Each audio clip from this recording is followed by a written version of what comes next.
Last episode में हमने देखा था कि साउथ कोरिया और जापान के यस रैंक के हंटर के बीच फाइट स्टार्ट होने वाली थी। आगे हम देखते हैं कि जिनो अपने मन में कहता है, लगता है गोतेरोजी इस फाइट में हिस्सा नहीं ले रहा। शायद वो देखना चाहता है कि हम कितने ज्यादा स्ट्रांग हैं। फिर भी यस रैंक हंटर के बीच ऐसा मैच होना काफी ज्यादा रेयर है। अच्छा हुआ कि मैं यहाँ पे आ गया। आगे हम देखते हैं कि सारे हंटर अपनी पोजीशन में आ जाते हैं। जापान का यस रैंक हंटर केंजो मन में कहता है, डोंगुक और बेक्यो इनको फाइट करते हुए मैंने अच्छे से देखा है। इसके वजह से उनके सारे मूवमेंट में अच्छे से पढ़ सकता हूँ। लेकिन फिर भी मुझे ऐसा क्यों फील हो रहा है कि बेक्यून अभी भी कुछ न कुछ तो छुपा रहा है। तावाता खनाए अपने मन में कहती है, ये एक 4 वर्सेस 4 का मैच है। इसका मतलब ये है कि मेरी अपोनेंट वो लड़की है। यह लिमग्यू अपने मन में कहता है, मैं आशा करता हूँ कि वो हमारे साथ नरमी से बरतेंगे। मा डोंगुक कहता है, तो चलो स्टार्ट करें। और वो रेज में आ जाता है और वो काफी ज्यादा बड़ा बन जाता है। उसे ऐसा देख के केंजो अपने मन में कहता है, डोंगुक की एबिलिटी बड़ा होना है। ऐसा लग रहा है कि वो स्ट्रेंथ की बैटल करना चाहता है। और हम देखते हैं कि केंजो भी रेज में आ जाता है और वो डोंगुक से कहता है, मुझे बहुत अच्छा लगा, बस ऐसे ही सिंपल रहना। देखते हैं कि हम दोनों में से आखिर स्ट्रॉन्ग कौन है। और ये दोनों भिड़ जाते हैं। तो अभी मिनोरू भी काफी तेजी से लिमग्यू पे अटैक करने आ जाता है। लिमग्यू उसकी स्पीड देख के हैरान हो जाता है। वो मन में कहता है, क्या उसकी स्पीड उसकी ताकत है? अगर ऐसा है तो नजदीक की लड़ाई मुझे नुकसान में डाल देगी। वैसे दूरी बढ़ाना मेरी स्पेशलिटी है और मैं दूर से ही अटैक करता हूँ। हम देखते हैं कि लिमगी मैजिक एरो से मिनोरू पे हमला कर देता है। मिनोरू समझ जाता है कि लिमग्यू एक रेंजर है। वो कहता है, अच्छा तो तुम आमने सामने की लड़ाई नहीं करना चाहते। लिमग्यू की एरोस पीछे के हंटर की तरफ जाने लगती है। मिनोरू कहता है, इनको बस होशिनो ही संभाल सकती है। मिस्टर को ये सब नजारा देख के काफी ज्यादा हैरान हो जाते हैं। वो कहते हैं, इस बिल्डिंग की अंदर की दीवारें हाईएस्ट लेवल के एसेंस स्टोन से बनाई गई है। एक साधारण हंटर इधर ज्यादा से ज्यादा एक डेंट ही लगा पाएगा। लेकिन अभी कुछ ही सेकंड में ये जगह पूरी की पूरी बर्बाद हो गई है। ये काफी निराशाजनक है कि हमने अपने सिर्फ यंग हंटर्स को ही जंग के मैदान में उतारा है। आगे बेक अपने मन में कहता है, हमारे ओपोनेंट इस दुनिया की कुछ सबसे पावरफुल एस रैंक हंटर्स है। हमें खुद को तैयार करना होगा। हमें न केवल उनकी कमर को पकड़ना होगा, जरूरत पड़े तो हमें उसे तोड़ने के लिए भी तैयार रहना होगा। आगे किमामोटी आसोशी बेक को देख के हुए अपने मन में कहता है, वो तो बस अपनी एनर्जी वेस्ट कर रहा है। मैं उसके कमर या पीठ पे वार नहीं करने वाला। मैं इस बेकार के रूल को नहीं मानूंगा। मैं बस एक ही रूल से जीता हूँ और वो ये है,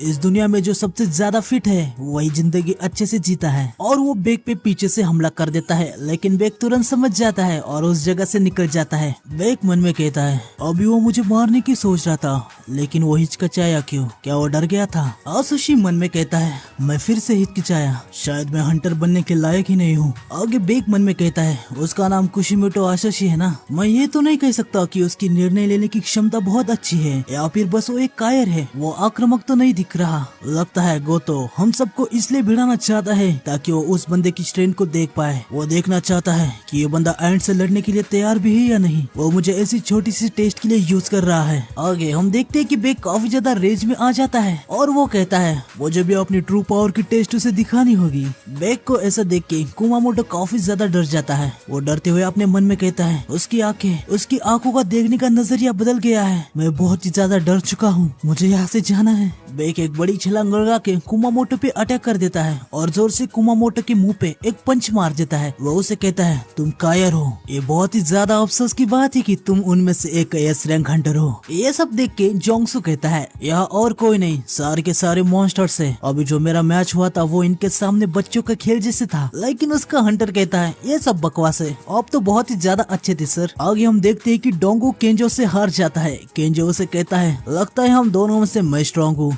डोंगू उसे कहता है, मुझे तो विश्वास ही नहीं हो रहा कि मैं ऐसे जमीन पर पड़ा हूँ। ये मेरे साथ पहली बार हुआ है। आगे हम देखते हैं कि लिमग्यो भी मिनोरू से हार जाता है। अब 3 हंटर का निशाना बेक था। बेक उन्हें कहता है, अच्छा तो अगला मैं हूँ। तुम लोग मुझे चाइन से आसान टारगेट समझ रहे हो, तो मुझे कम समझ रहे हो। आगे हम देखते हैं कि चाइन कनाई की बुरी हालत कर रही होती है। कनाई अपने मन में कहती है, मुझे तो लगा था वो बस फास्ट है, पर मैं गलत थी। मैं उसके मूवमेंट के पैटर्न को समझ नहीं पा रही। तो ये है चाइन, इसका निकनेम द डांसर है। उसको ये नाम इसलिए दिया गया है क्योंकि जिस तेजी से वो बीस्ट को मार के तुरंत दूसरे बीस्ट को मारने जाती है, उसका वो पैटर्न किसी डांस की तरह दिखता है। लेकिन उसने इस नाम को बैन कर दिया है क्योंकि उसे इस नाम से शर्मिंदगी होती है, तो ज्यादा लोग उसे इसके निक नाम से नहीं बुलाते। आगे हम देखते कि कनाई चाइन पर पंच करने के लिए जा रही थी, लेकिन चाइन उधर ये काफी तगड़ा पंच करती है। साथ ही वो उसके पीछे जाके उसके पीठ को टच कर लेती है। लेकिन तभी कुमामोटो चाइन पे अटैक करने के लिए आ जाता है। वो मन में कहता है, वो दोनों एक बंदे फैमिली को संभाल लेंगे, मुझे बस इस लड़की से लड़ने में फोकस करना चाहिए। लेकिन तभी चाइन कुमामोटो पे काफी सारे पंचेस करती है। ये देख के अकारी काफी ज्यादा शॉक हो जाती है। तात्सुमी भी कहता है वो तो किसी गटलिंग गन की तरह है। आखिर उसने कितनी बार पंच किया?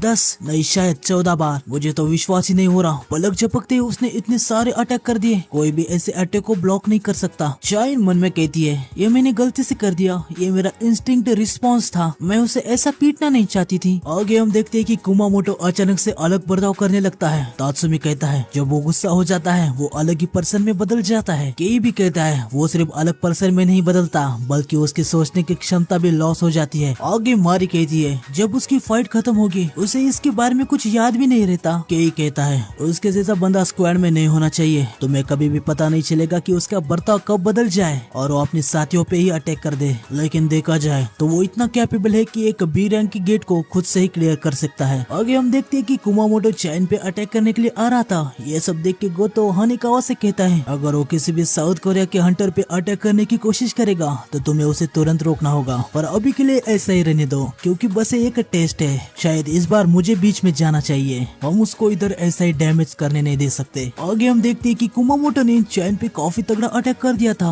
हालांकि चाइन इससे बच जाती है लेकिन कुमामोटो तुरंत चाइन पे दूसरा अटैक करने के लिए भी आ रहा होता है। चाइन भी कहती है वो काफी ज्यादा तेज है। आगे हम देखते हैं कि कुमामोटो का अटैक चाइन पे लगने ही वाला था पर वहाँ पे जुनो आके चाइन को बचा लेता है। कुमामोटो और एक अटैक करने के लिए आ जाता है पर जुनो उसे अपने हाथ से रोक देता है। वो कहता है मुझे लगता है कि तुम लोग कुछ ज्यादा ही आगे जा रहे हो, ये तो बस एक टेस्ट मैच है ना। लेकिन कुमामोटो जुनो पे ही गुस्सा होने लगता है और वो जुनो को मारने की कोशिश करता है पर जुनो उसके हाथ पकड़ के उसे जमीन पे काफी जोर से पटक देता है। उसकी ये मूवमेंट देख के गोतो काफी ज्यादा हैरान हो जाता है। वो हानिकावा से फिर एक बार पूछता है हानिकावा क्या वो सच में एक मेज टाइप हंटर है? हानिकावा कहती है ऑफिशियल स्टेटमेंट में तो यही बताया गया है कि वो एक मेज टाइप हंटर है। गोतो कहता है इसे पता करने का सबसे आसान तरीका यही है कि अब मुझे खुद उससे चेक करना होगा। आगे हम देखते हैं कि जुनो ने कुमामोटो पे काफी तगड़ा वार किया था। वो चाइन से कहता है मिस चा हमें इसे कोरिया का लॉस कहना चाहिए। चाइन समझ जाती है कि जुनो क्या कहना चाहता है। यहाँ पे केंजो भी बेग को पीछे से पकड़ लेता है। बेग अपने मन में कहता है जापान के हंटर्स हमसे काफी ज्यादा स्ट्रॉन्ग है, मैं ट्रांसफॉर्म भी हो जाता तो भी कुछ भी नहीं कर पाता। आगे हानिकावा जुनो के पास आती है और उसे कहती है कि सर मिस्टर गोतो आपके साथ कुछ बात करना चाहते हैं। आगे गोतो जुनो से कहता है तो तुम्हारा नाम है जुनो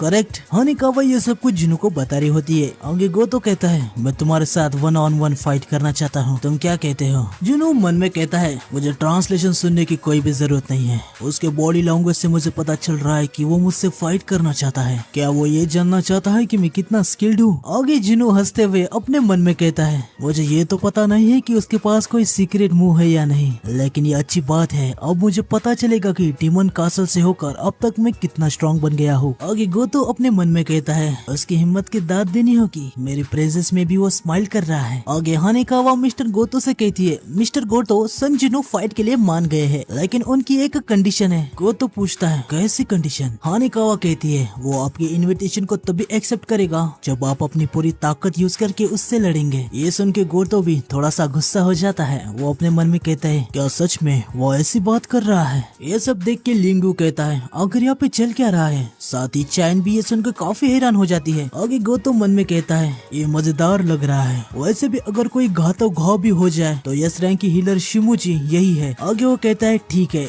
शिमोजी, किसी को भी चोट लग जाए तो हील कर देना, साथ में उसको भी जिसे तुम्हारे असाइनमेंट की अभी काफी ज्यादा जरूरत पड़ने वाली है। जिनो बॉडी लैंग्वेज से ये सब कुछ समझ जाता है। आगे डोंगो को दिखाते हैं। वो कहता है क्या यही है वो 10th यस रैंक हंटर जिसके बारे में सब लोग बात कर रहे थे, गोतो के खिलाफ मैच? उसमें हिम्मत तो काफी ज्यादा है। चाइन मन में कहती है क्या वो ठीक तो होगा ना? नहीं रुको, उसने ए रैंक के डंजन और 100 से भी ज्यादा हाई ऑर्क से फाइट की है। आगे बेक चाइन से कहता है यार इतने सारे हंटर के बीच क्या तुम ठीक हो? चाइन उसे कहती है अब मैं हमेशा अपने नाक को कवर करके नहीं रख सकती और जैसे ही हम जेजू आइलैंड पे जाएंगे वहाँ तो ये करना बहुत ही ज्यादा मुश्किल होगा। वैसे आपने कहा था कि आपकी और जिनो की जान पहचान है। बेक कहता है कि हाँ। चाइन उनसे कहती है तो आपको नहीं लगता कि आपको ये फाइट करने से उसे रोकना चाहिए? बेक कहता है नॉर्मली मैं करता हूँ, वैसे भी ओपोनेंट गोतो ryuji है। चाइन पूछती है तो अभी आप क्यों नहीं कर रहे? बेक उसे कहता है आपकी तरह सेम कारण के लिए। ये सुन की चाइन हैरान हो जाती है। आगे बेक उसे कहता है क्या आप उन्हें फाइट करते हुए नहीं देखना चाहती? फिर वो मन में कहता है अगर संग सच में ऐसा हंटर है जो लेवल को अप कर सकता है तो वो और भी ज्यादा स्ट्रॉन्ग बन गया होगा। आगे जिनू कहता है तो चलो शुरू करें। और ऐसा कहते ही गोतो एकदम से जिनू के आंखों पे वार करने के लिए आ जाता है, लेकिन जिनू तुरंत वहाँ से दूसरी जगह पे जाता है। जिनू मन में कहता है उसने तुरंत अटैक किया जैसे मैंने शुरू कहा। गोतो भी अपने मन में कहता है मैं चूक गया, वो एक मेज टाइप हंटर है, मैं इस बात को मान ही नहीं सकता। उसकी मूवमेंट काफी ज्यादा फुर्तीली है, साथ ही उसके पैरों का आवाज भी साइलेंट था। वो दूसरों को बेवकूफ बना सकता है लेकिन मुझे नहीं। मैं ये तुम्हारा घटिया नकाब उतार के फेंकूंगा और सबके सामने एक्सपोज करके तुम्हारी सच्चाई सबको दिखाऊंगा। जिनो भी अपने मन में कहता है मैं महसूस कर पा रहा हूँ इसकी क्षमता दूसरे यस रैंक हंटर से अलग है, लेकिन फिर भी मैं इसके अटैक को काफी आसानी से डॉज कर सकता हूँ। आगे हम देखते हैं कि गोतो फिर से जिनो पे अटैक करने के लिए आ जाता है। जिनो हंसते हुए गोतो के अटैक को डॉज कर देता है। जिनो को ऐसा हंसते देखते हुए गोतो को काफी ज्यादा गुस्सा आ जाता है। इनकी फाइट देख के इजावा कहता है क्या हमें उन्हें रोकना नहीं चाहिए? केंजो भी कहता है हाँ मिस्टर गोतो कुछ ज्यादा ही सीरियस ले रहे हैं। ये नजारा देख के लिमडुम भी काफी ज्यादा हैरान रहता है। वो कहता है गोतो के अटैक तो काफी ज्यादा डरावने हैं, मेरी आंखें उन्हें देख तक नहीं पा रही। फिर डोंगसुक भी कहता है फिर भी देखो संगजुन वहाँ पर टिका हुआ है, उसका ओपोनेंट जापान का सबसे स्ट्रॉन्ग हंटर है और वो उसके अटैक को काफी आसानी से डॉज भी कर पा रहा है। ये कोई नॉर्मल बात बिल्कुल भी नहीं है, ये खुद में ही एक बहुत बड़ा फीट है। आगे चाइन भी मन में कहती है संगजिनु वहाँ पर टिका हुआ है, ऐसी बात नहीं है, वो बस गोतो को लगातार अटैक करने दे रहा है। जिनु गोतो के हर एक अटैक को डॉज कर रहा होता है, इसकी वजह से गोतो को काफी ज्यादा ही गुस्सा आ जाता है और वो कहता है जब तक मैं अपना पूरा जोर नहीं लगाऊंगा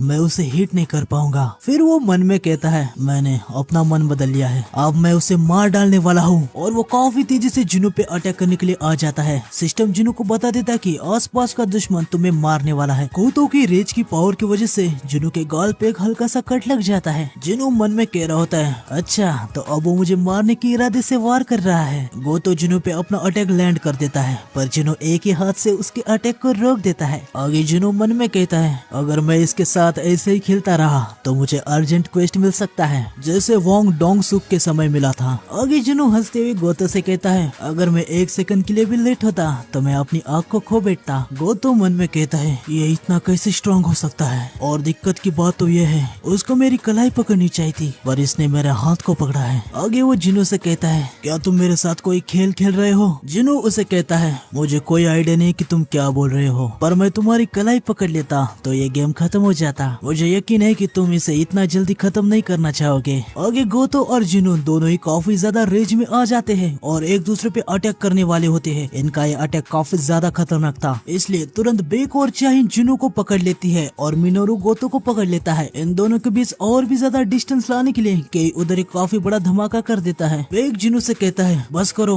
वो आदमी जापान की टीम को कुछ दिन बाद लीड करने वाला है। आगे चाइन भी जिनु से कहती है अगर उसे कुछ भी हो जाए तो उसके परिणाम कोई भी झेल नहीं पाएगा। बेक हानिकावा से कहता है इधर की दिक्कत ही कुछ ज्यादा ही हो गई है, चलो अब इसे दिन का अंत मान लेते हैं। हानिकावा कहती है ठीक है और ये बात वो सबको बताने जाती है। बेक जिनु से कहता है कहीं मैं अपनी बाउंड्रीज से आगे तो नहीं चला गया? जिनु उसे कहता है बिल्कुल भी नहीं। आगे डोंगवुक जिनु से कहता है मुझे तो यकीन ही नहीं हो रहा कि तुम ग्रेट गोतो ryuji के खिलाफ लड़े और बस एक छोटे से कट से बाहर आ गए। क्या बात है, तुम्हारी बॉडी तो काफी ज्यादा तगड़ी है। मेरे गिल्ड में काफी सारे मेजर्स है और फाइटर्स की कमी है। मिस्टर संग, अगर आप किसी गिल्ड में जाने के बारे में नहीं सोच रहे तो मेरे गिल्ड में ज्वाइन होने के बारे में क्या ख्याल है? लेकिन चोई ऊपर से चिल्लाते हुए डोंगू को बताता है हे कोच, मिस्टर संग मेज टाइप हंटर है। ये सुन के डोंगू भी काफी ज्यादा हैरान हो जाता है। जिनु मन में कहता है मैं कुछ ज्यादा ही एक्साइटेड हो गया था, अब मुझे अच्छे से पता चल गया कि कौन कितना स्ट्रॉन्ग है। मैंने मिस्टर गो, चोई जोंग, चा हाइन, बेक युनहू और गोतो ryuji इन सबसे सामना किया है, फिर भी वो यस रैंक हंटर होने के बाद भी मेरी शैडो सोल्जर को नोटिस नहीं कर पाए। गोतो ryuji तक इसे सेंस नहीं कर पाया। आगे जिनु मिस्टर गो से कहता है मिस्टर गो, आपने मुझसे पूछा था कि मैं जेजू आइलैंड की रेड में पार्टिसिपेट करूंगा, है ना? ये सुन के मिस्टर गो हैरान हो जाते हैं। उनको समझ आता है कि जिनु के इरादे क्या है। आगे हानेकावा गोतो के पास आती है, लेकिन हम देखते हैं कि गोतो को डर के मारे पसीना आ रहा था। तो आज की वीडियो में बस इतना है। नेक्स्ट वीडियो आएगा कल या फिर परसों। मेरे एग्जाम अब 2 दिन बाद खत्म होने वाले हैं, उसके बाद रेगुलर वीडियोस आएंगे। तो न्यू व्यूअर्स चैनल को सब्सक्राइब कर देना और बेल आइकन को दबा देना। मिलते हैं नेक्स्ट वीडियो में। सायोनारा।